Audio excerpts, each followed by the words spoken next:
അപ്പോൾ ദാ നമ്മൾ ഹനുമാൻ കോവിലിലൊക്കെ പോയിട്ട് വേഗം വന്നിട്ടോ. കാരണം ഒരു 11 മണിയാകുമ്പോഴേക്കും നമുക്ക് ചെറിയൊരു പരിപാടി ഉണ്ട്. ഞാൻ പറഞ്ഞിട്ടുണ്ടായിരുന്നു കഴിഞ്ഞ വീഡിയോൻ്റെ ലാസ്റ്റിൽ. അതെന്താണെന്ന് വെച്ചാൽ നമുക്ക് DYFIൻ്റെ ഈ ഒരു നേതൃത്വത്തിൽ നമ്മൾ ഈ എന്താ പറയുക മെഡിക്കൽ കോളേജിലുള്ളവർക്ക് ഭക്ഷണം കൊടുക്കുന്നത്, അതായത് പൊതിച്ചോറ് കൊടുക്കുന്ന ഒരു പരിപാടി ഉണ്ട്. അപ്പോൾ വിശുദ്ധദിനത്തിൽ നമ്മൾ അതിൽ പങ്കാളികളായിട്ടുണ്ടായിരുന്നു കേട്ടോ. അപ്പോൾ 5 പൊതിച്ചോറാണ് പറഞ്ഞത്. അപ്പോൾ നമുക്കുള്ള ഐറ്റംസും കാര്യങ്ങളും വെച്ചിട്ട് മതി. അപ്പോൾ നമ്മൾ രാവിലെ തന്നെ അമ്മ ചോറുണ്ടാക്കി, ഒരു ചെറിയൊരു ഉപ്പേരി, കറി, അങ്ങനത്തെ കുറച്ച് ഐറ്റംസ് കാര്യങ്ങൾ, കോഴിമുട്ട അങ്ങനെയൊക്കെ ഉണ്ടാക്കി വെച്ചിട്ടുണ്ടായിരുന്നു കേട്ടോ.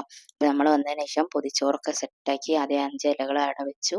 പിന്നെ ഏട്ടനാണ് കേട്ടോ ചോറൊക്കെ വിളമ്പിയതും. അതിലേക്ക് ഉപ്പേരി, അതേപോലെ തന്നെ കുറച്ച് അച്ചാർ, പിന്നെ കോഴിമുട്ട, ഒരു പച്ചക്കറി, അങ്ങനെയെല്ലാം വെച്ചിട്ടുണ്ട്. നമ്മളിന്ന് മീനൊന്നും വാങ്ങിക്കില്ല, അതുകൊണ്ടാണ് കേട്ടോ നമ്മളുള്ള കാര്യങ്ങളൊക്കെ വെച്ച് യൂസാക്കി.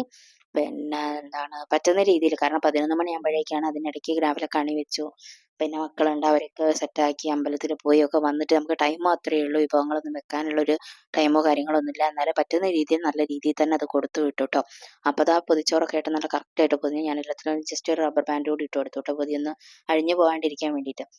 അതുപോലെ കറികൾ നമുക്ക് സെപ്പറേറ്റ് അവർ കവർ തന്നിട്ടുണ്ടായിരുന്നേ. അപ്പോൾ അതിലേക്ക് ആക്കി അങ്ങനെ 5 പൊതികളും 5 പൊതിച്ചോറുകളും സെറ്റായി ഏട്ടൻ അവിടെ കവറിൽ കെട്ടി വെച്ചു. അത് കളക്ട് ചെയ്യാൻ ആൾ വരും കേട്ടോ.